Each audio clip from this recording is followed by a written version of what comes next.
Parasympathetic. See, parasympathetic, as I told you, the response is one neuron to another neuron. It is very much limited or restricted. Unlike sympathetic, at a time all these organs will not get stimulated. It is only one organ will get stimulated, and the response is limited one, not like sympathetic.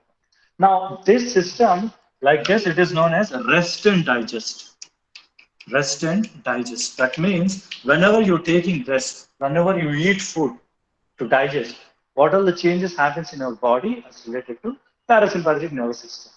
Now think about this. When you are rest, what is required? Does your heart rate needs to be higher or lower? When you are at rest, heart rate will be low. During night, our heart rate is around 60. Daytime, it is 75. Why it is only 60? There is no requirement for excess blood to the peripheral organs, so heart rate is less, low heart rate. What is required when you are digesting food?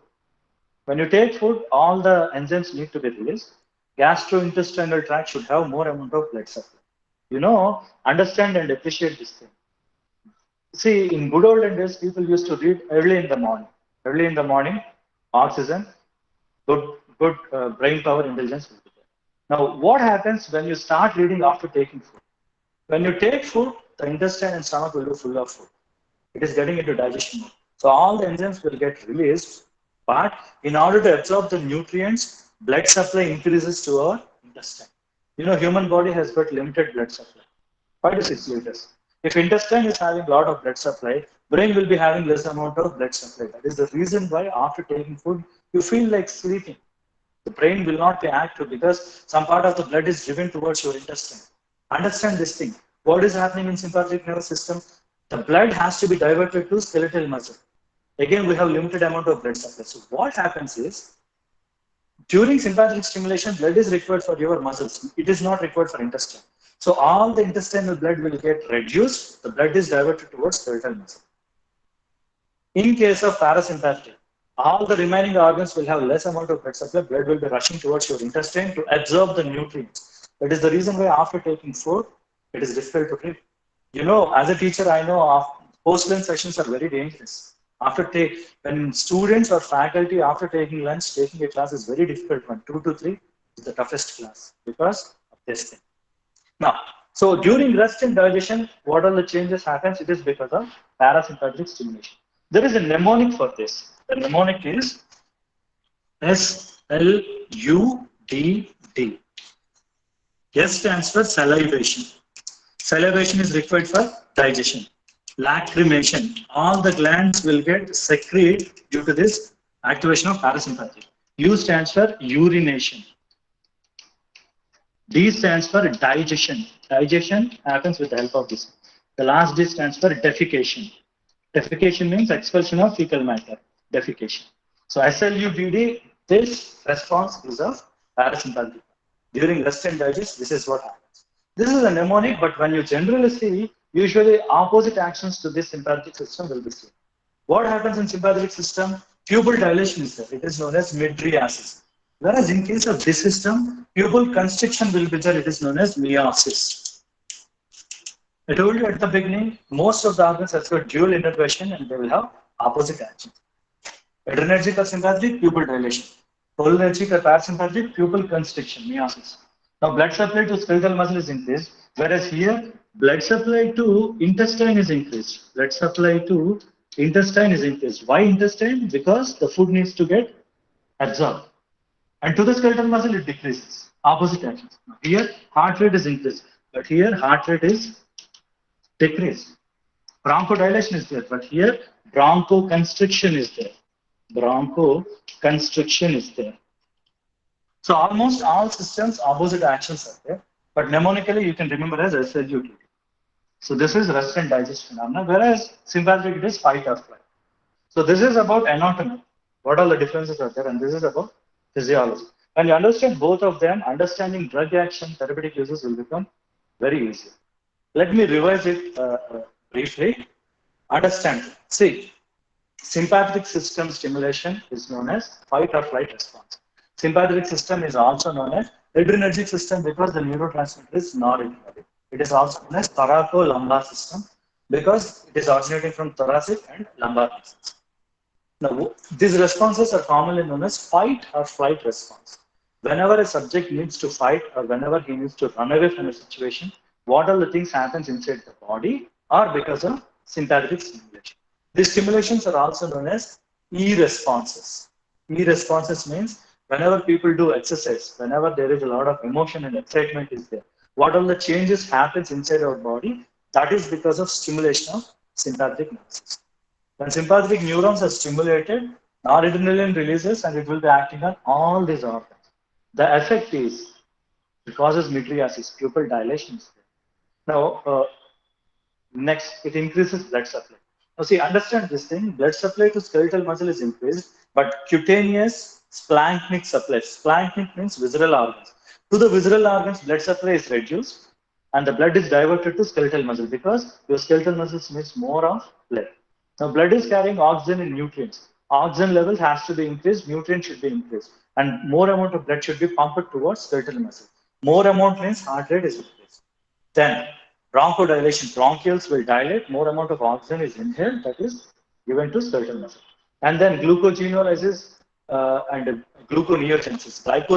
Glycogenolysis, glycogen will break down, a lot of glucose is released. Gluconeogenesis, glucose will get synthesized from pyruvate like non-carbohydrate sources. Now, along with this, one more thing also happens. You know, in our human body, the fuel molecules are carbohydrates and fat. So free fatty acids also released by adipolysis. You know, we have alpha and beta receptors are there in beta, beta 1, beta 2, beta 3 are there. Beta 3 are present on adipocytes, which will increase the free fatty acid release. Once the free fatty acids are released, they will get into citric acid cycle and then goes to mitochondria, energy is released. Research is continuously going on the beta 3 receptors, but for us, only little details are available. But that is a response of sympathetic nervous system. Whereas parasympathetic nervous system deals with this phenomenon called as rest and digest. Whenever we are in rest, whenever food is being taken, what all the responses happens inside our body are parasympathetic stimulation. Now in parasympathetic stimulation, there is a mnemonic called SLUTD. Salivation, lacrimation, urination, digestion, defecation. All of them are under the control of parasympathetic system. You have quite opposite to these actions. In adrenergic system, you have pupil dilation is there. In cholinergic, you have pupil constriction is there, it is known as miosis. Right? Blood supply increases to stomach and intestine, whereas in this case, blood supply increases to skeletal. Here, heart rate is reduced, bronchoconstriction is there. Whereas here, the opposite effects. So every organ has got dual innervation. But remember, parasympathetic, it is very limited responses. Most of the actions are either on heart or on intestine. But sympathetic, varied responses are there. Multiple organs will get affected. So this is about sympathetic and parasympathetic comparison. Again, see, because sympathetic nervous system is acting on multiple organs, you have involvement of sympathetic system in multiple diseases are there. We'll see in the next classes, we'll see what are the receptors present and how the effect is carried out. We'll see it in the next class. So this part, see, these are important. You need to understand the anatomy and the exceptions and how it is classified and what is the effect.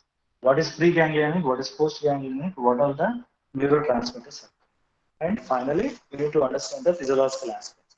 Once these two things are clear, you can easily breeze through the remaining things like drugs, agonists, antagonists, all of them. Let me introduce one more concept. See, these are known as sympathetic and parasympathetic systems. Now, see, any agent which is mimicking the actions of sympathetic system. Mimicking means imitating. That means when sympathetic system is activated, all these responses are there.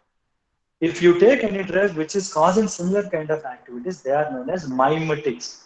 They are mimicking whose action? Sympathetic system action. Hence, they are known as sympathomimetics. They are mimicking the action. Example, dopamine or dopamine.